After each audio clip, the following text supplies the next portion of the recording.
স্বার্থের পৃথিবীতে ভালো খারাপ বলে কিচ্ছু হয় না।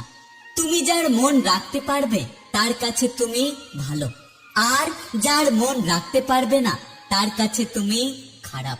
যে অন্য কারো খুশি ছিনিয়ে নেয় তার সুখের মেয়াদ বেশি দিন হয় না। মন যার সাথে থাকতে চায় ভাগ্য তার থেকে অনেক দূরে সরিয়ে নেয়। দুবেলা না খেয়ে থাকলেও হয়তো মানুষ এতটা কষ্ট পেত না যতটা কষ্ট পায় প্রিয়জনের কাছ থেকে পাওয়া সামান্য অবহেলায়।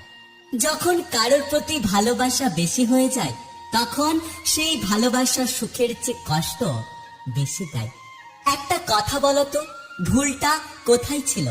অতিরিক্ত ভালোবাসায় নাকি অতিরিক্ত বিশ্বাসে? কেউ ভুলে যায় না, প্রয়োজন শেষ হয়ে গেলে যোগাযোগ বন্ধ করে দেয়। তোমার সাথে কাটানো সময়টা